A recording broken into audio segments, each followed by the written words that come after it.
Bismillah walhamdulillah wassalatu wassalamu ala rasulillah Muhammad ibn Abdullah wa ala alihi wa sahbihi wa mawalah amma ba'du.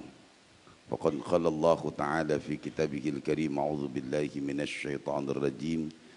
Bismillahirrahmanirrahim. Subhanalladzi asra bi'abdihi lailan minal masjidil harami ilal masjidil aqsa alladzi barakna haulahu linuriyahu min ayatina innahu huwas sami'ul basir. Hadirin dan hadirat sekalian, jamaah salat zuhur Masjid Jami' Raudhatul Jannah, segenap pengurus yang saya hormati, alhamdulillah siang hari ini kita telah melaksanakan salat zuhur berjamaah, dilanjutkan dengan kajian. Kalau bicara terkait dengan Isra wal Mi'raj Nabi Muhammad sallallahu alaihi wasallam, kenapa Nabi di Isra dan di Mi'rajkan? Pertama, karena Rasulullah ditinggal oleh istri tercintanya Khadijatul Kubra. Yang kedua, ditinggal oleh pamannya Abi Thalib. Pamannya Abi Thalib adalah yang melindungi perjuangan Rasulullah ketika berada di kota Mekah. Secara internal, Rasulullah punya istri Khadijatul Kubra, istri yang luar biasa. Menikah dengan Rasulullah pada saat itu dia usia 40 tahun, Rasul usia 25, terpaut 15 tahun. Dari Khadijah melahirkan 6 orang anak. 2 orang anak laki-laki, 4 anak perempuan. Anak laki-lakinya Qasim, yang kedua Abdullah. Kemudian 4 orang perempuan, ada Ummi Kalsum, ada Ruqayyah, ada Zainab, yang kita kenal adalah Fatimatuz Zahra. 4 ini anaknya beliau. Menikah dengan Rasulullah selama 25 tahun. Karena beliau Khadijatul Kubra itu wafat di usia 65 tahun. Sedih luar biasa. Ya. Eksternal ditinggal oleh pamannya, internal ditinggal oleh istrinya yang memberikan motivasi dalam berdakwah. Kalau kita lihat sejarah, Rasulullah dengan Khadijah itu menikah 25 tahun nih Pak. Belum pernah Khadijah marahin Rasulullah. Kalau bahasa gampangnya begini dah. Menikah 25 tahun belum pernah istri marahin suami. Pak, belum pernah menikah 25 tahun istri marahin suami. Pak, 25 tahun tuh belum pernah istri marahin suami. Pak.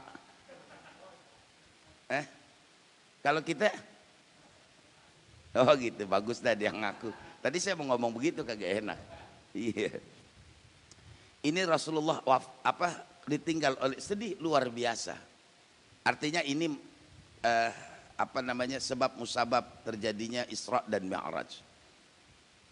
Nah, kemudian yang kedua, setelah ditinggal dua-duanya, Rasulullah berangkat dulu tuh ke Taif. Dilempari batu, bercucuran darah. Dengan harapan dakwah di Taif bisa diterima. Tapi ketika sampai di kota Taif dilempari batu, bercucuran darah Rasulullah. Bahkan 2 malaikat penjaga gunung di Taif itu turun. Ya Rasul, kau minta kepada Allah, aku akan balikkan 2 bukit ini, menghancurkan orang-orang Taif. Apa kata Rasulullah? Jangan. Allahumma hdi qaumi fa innahum la ya'lamun. Kalau bapaknya tidak beribadah, saya yakin nanti anaknya. Kalau anaknya belum juga beribadah, beriman, saya harap cucu-cucunya. Ya, nah itu.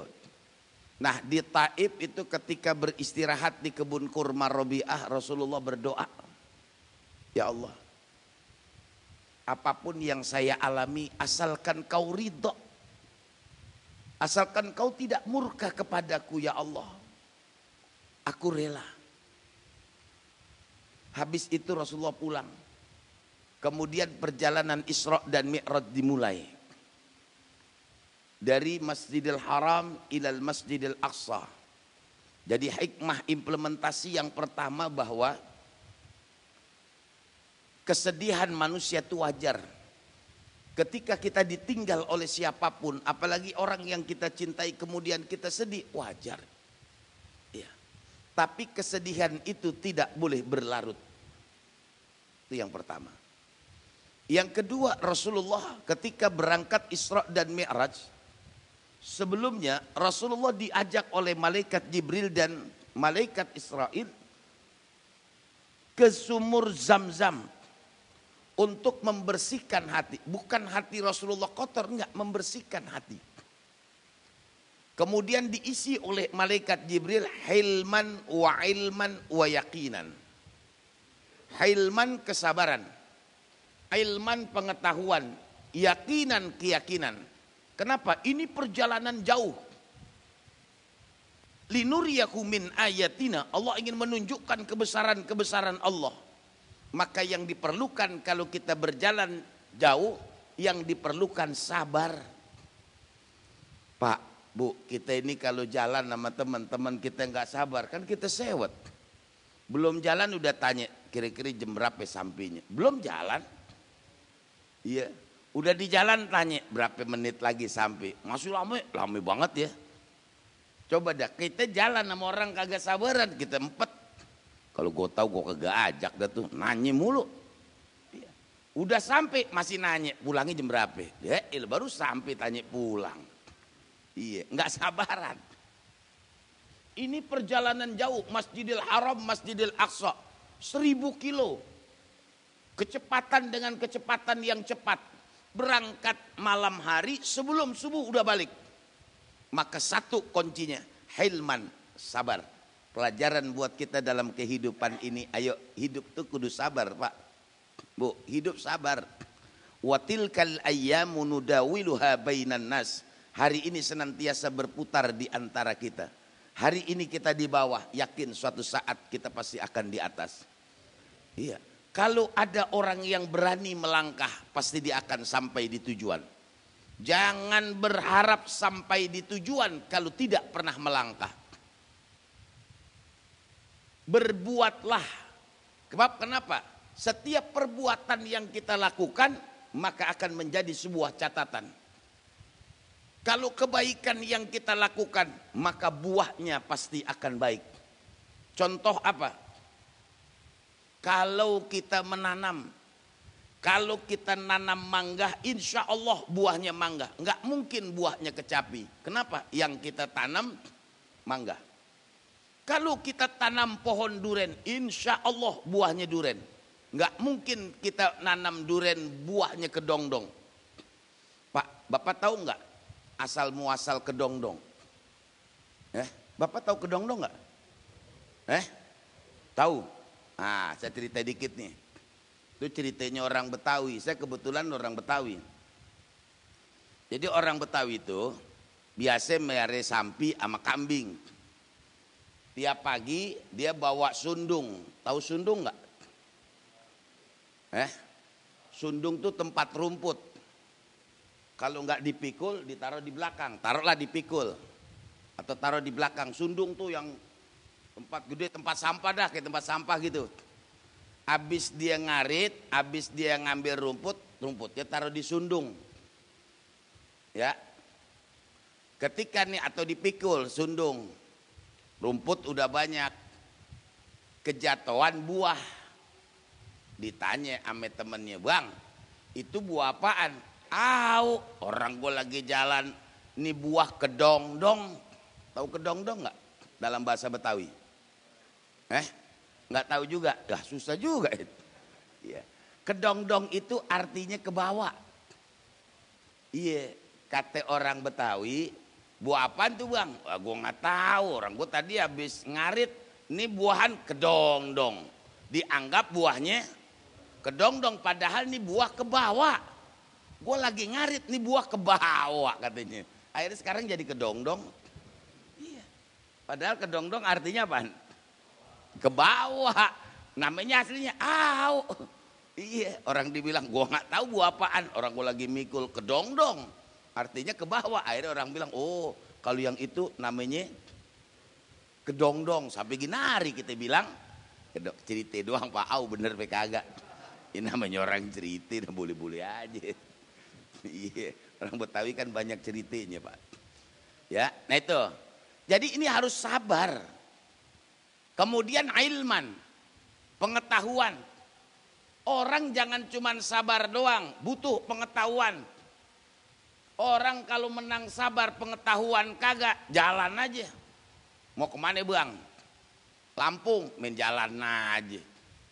Kalau dia lewat tol Kebon Jeruk pasti sampai. Nah lewat Cipali. Mau kemana bang? Mau ke Lampung. Ya sabar, kalau Allah takdirin sampai. Bali, dia sama-sama nyebrang laut. Sabar nggak punya ilmu, nggak bisa. Maka implementasi dalam kehidupan, satu kita kudus sabar. Tapi tidak boleh hanya didasari sabar, harus didasari ilman, ilmu pengetahuan. Sebab dengan kesabaran kita dan pengetahuan kita, maka akan melahirkan yang ketiga, wayakinan. Akan muncul keyakinan. Orang bisa yakin karena ada pengetahuannya. Contoh, coba nanti dilihat di Google tuh.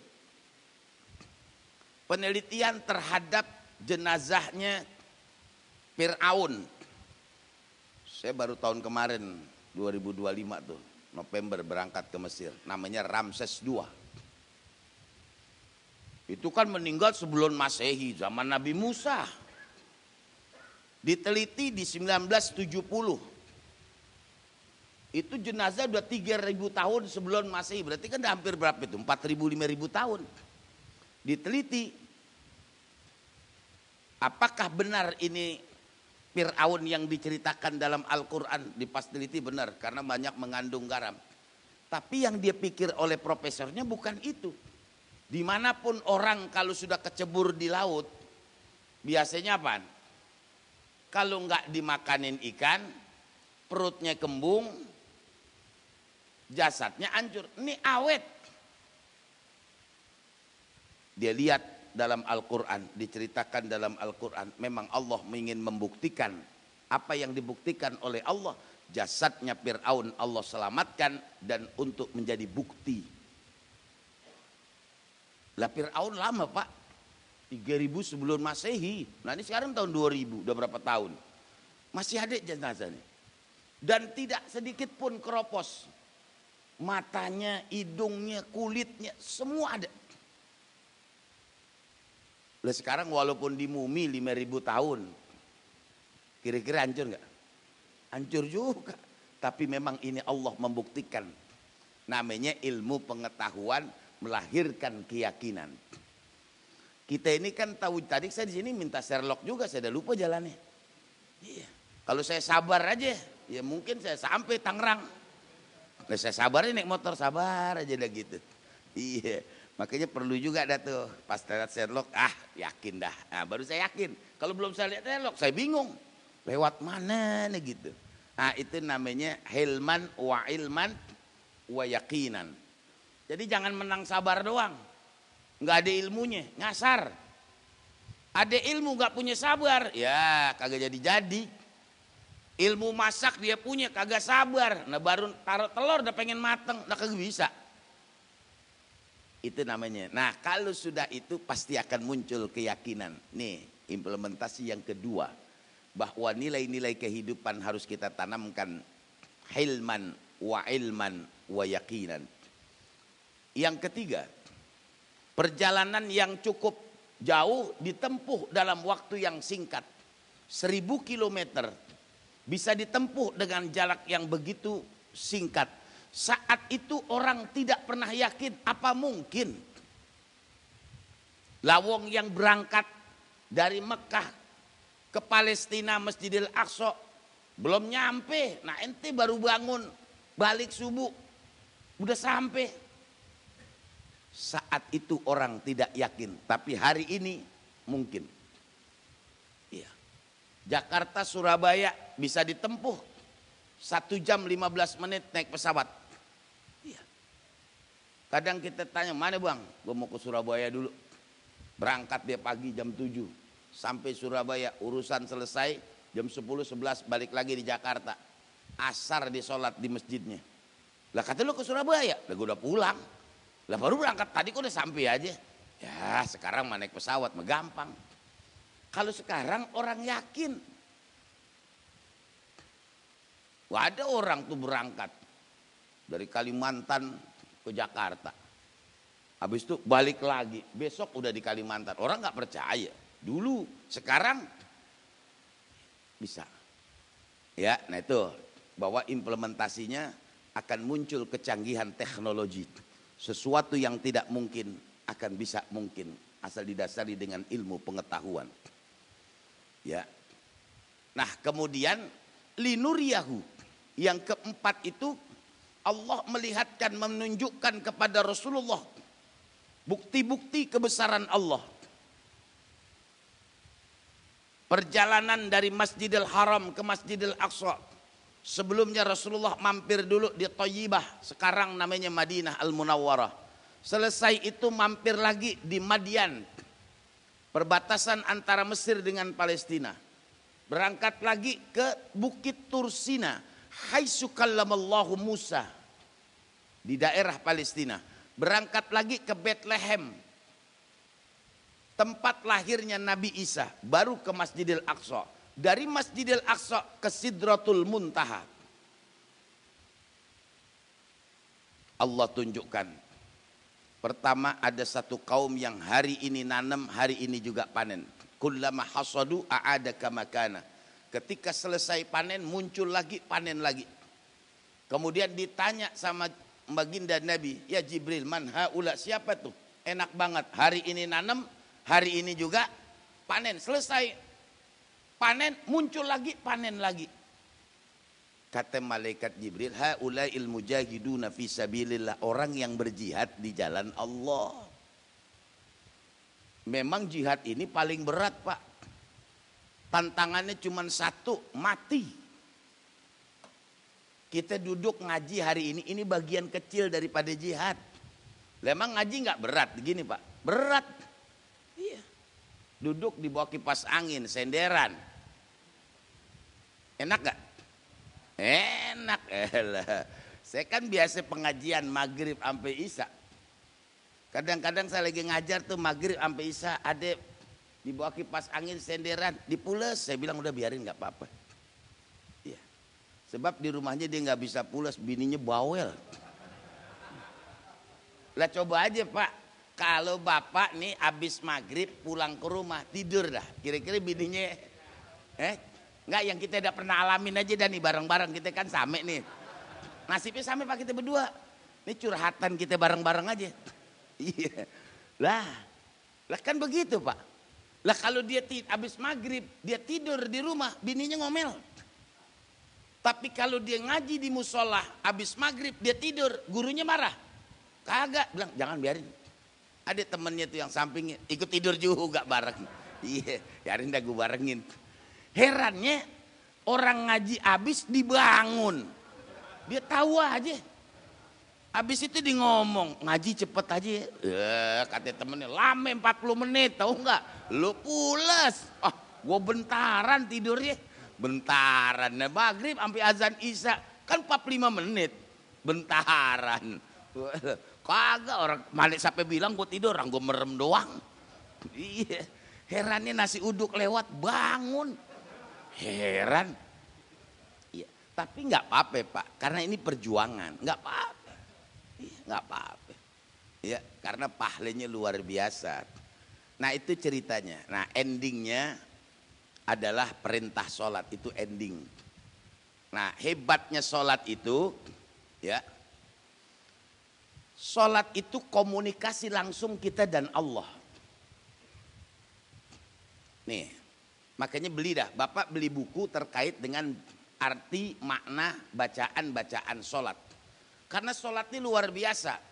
Abdurrahman bin Auf, Bapak kenal Abdurrahman bin Auf gak Bu? Ibu kenal Abdurrahman bin Auf? Tahu nggak? Kenal ya. Kalau kenal saya mau nanya, Bapak kenalan di mana? Ya. Abdurrahman bin Auf itu sahabat Rasulullah, orang kaya. Oh kaya. Ada yang mencatat kekayaannya 75.000 triliun. Nomor satunya tuh Utsman bin Affan. Sampai hari ini kalau pergi umroh tuh ada di Madinah, ada wakaf Utsman bin Affan. Kebun kurmanya ada. Rekeningnya masih ada. Siapa di sini yang mati rekeningnya masih ngalir? Lah kalau ada yang mati kan yang ngalir tagihan. No nagih kan gitu. Utsman bin Affan tuh kekayaannya triliunan. Ya, orang terkaya di dunia paling berapa triliun? Ya, yang punya Google 4.000 atau 5.000 triliun. Di India 2.000 triliun. Iya, ini 75.000 triliun. Udah saya kagak ngerti. Saya nggak pernah lihat tuh duit. Iya, nggak pernah lihat Pak. Iya, nah jarang kita lihat begitu. Lihat gitu gak kaget. Astagfirullahaladzim. Iya, nah kagak punya, kaget doang. Orang kita kan menang kaget, punya kagak yang penting gue kaget dah kan gitu. Iya, nah duit banyak banget kita kaget. Astagfirullah. Duit lu bang? Bukan. Nah kalau astagfirullah, nah gue kaget baru tumben lihat. Pak, itu Abdurrahman bin Auf bisa kaya sebab sholat. Satu, kita bicara sholat. Kenapa ketika kita sholat kemudian kita angkat tangan kita? Allahu Akbar. Begini kan? Ada nggak yang sholat? Allahu Akbar. Nah di sini ada nggak sholat? Allahu Akbar. Rata-rata Allahu Akbar. Kenapa begini? Saya tanya, saya nanya Pak nih. Orang nanya tahu Pak kagak? Ya kagak tahu juga, saya nanya kan. Kenapa Allahu Akbar? Jadi kenapa takbirnya begini? Karena kita dalam sholat sudah menyatakan dunia minggir dulu. Sekarang urusan saya lagi sama Allah. Kira-kira kalau ada orang mau datang kita giniin maju pe mundur. Ada teman mau maju, tar dulu. Kira-kira dimaju pe mundur. Mundur, diberhenti, kamu gak dipergi sana. Nah itulah filosofinya. Kenapa kita takbiratul ihram Allahu Akbar. Kita menyatakan dunia ntar dulu udah. Gue lagi mau sholat ini. Tuh. Setelah itu kita bilang Allahu Akbar. Hari ini saya ingin membesarkan Allah. Kemudian kita tambah lagi baca doa iftitah. Ada dua.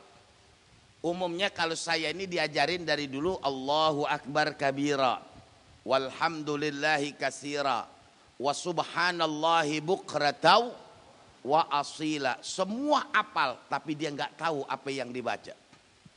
Kan kita ngomong wa subhanallahi bukratan, saya mensucikan engkau ya Allah. Kalau bahasa gampangnya saya bertasbih kepada engkau ya Allah bukratan pagi hari, wa asila dan sore hari. Buktinya mana? Tadi Bapak baca tasbih, Subhanallah, Subhanallah, Subhanallah, baca gitu.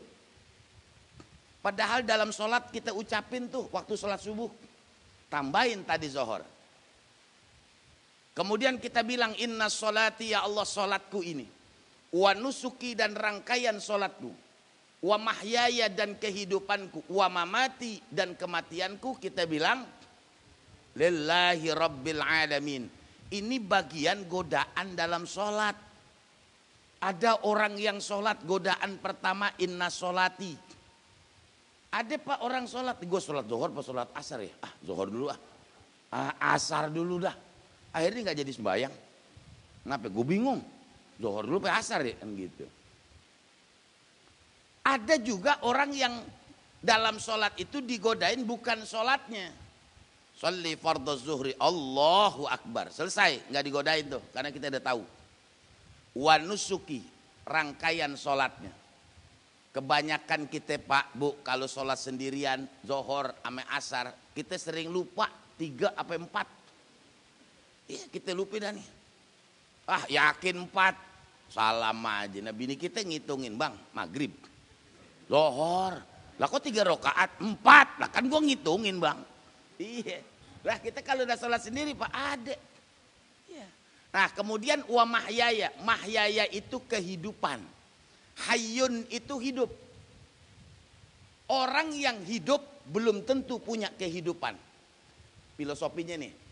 Orang yang hidup belum tentu punya kehidupan.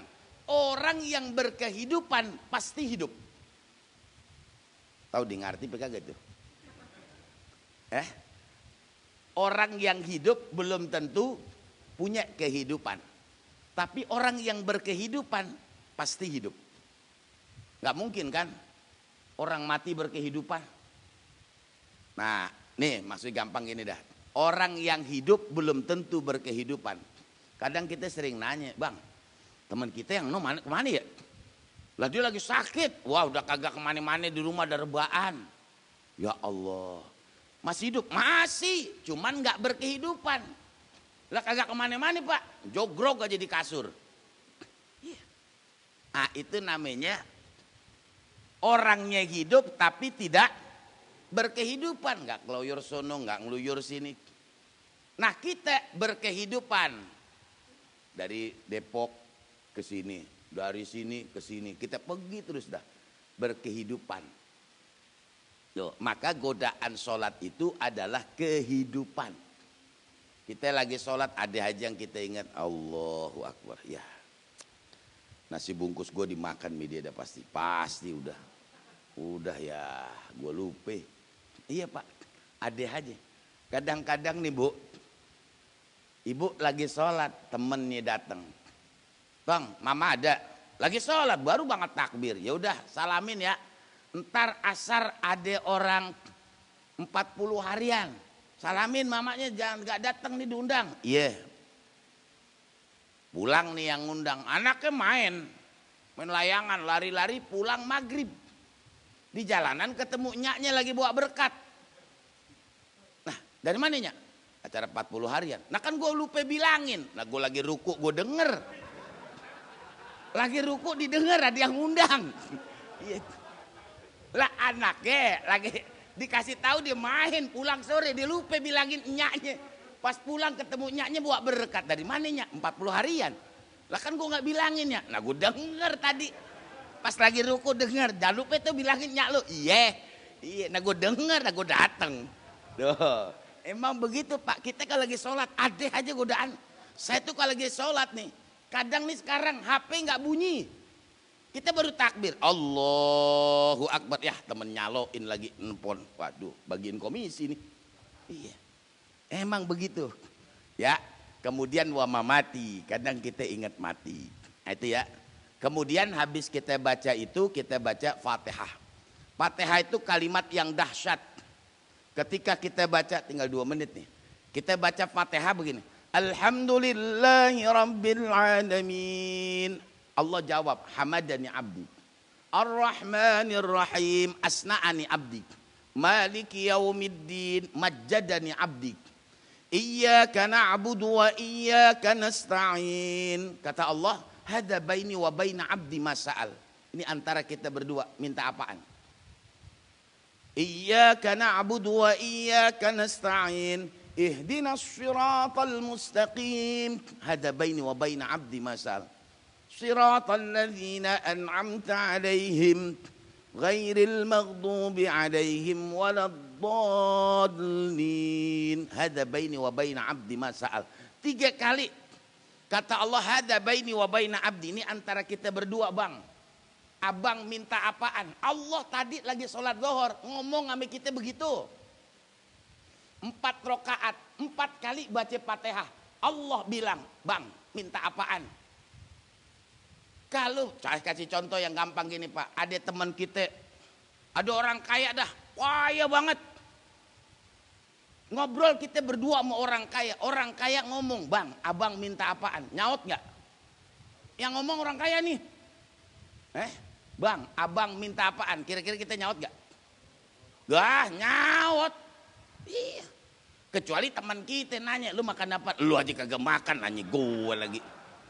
Beda, ini orang kaya mah kalau udah ngomong beres. Yang nanya Allah, kata Allah hada baini wa baina abdi masa'al. Pak, ini kita lagi berdua, Bu, kita lagi berdua, minta apaan? Makanya disunnahkan ketika amin baca doa yang diajarkan Rabbighfirli, ya Allah ampuni dosaku. Boleh Pak kalau lagi sholat tahajud, lagi sholat duha. Ketika selesai dalam hati kita minta, ya Allah saya pengen sehat, saya pengen kaya ya Allah. Baru setelah itu kita baca surah. Sesuaikan surah dengan permintaan. Kalau kita minta supaya Allah kasih nikmat yang banyak, inna a'tainakal kautsar, boleh.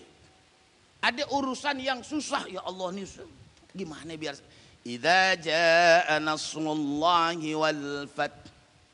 Tuh hebatnya Abdurrahman bin Auf, sahabat semua, selesai baca Fatihah dia merenung, minta kepada Allah. Kenapa? Allah yang jawab. Pak, minta apa? Nah, itu dibiasain Pak. Pas jam 1. Udah kan? Iya udah Pak, mau mana lagi? Kita terusin 42.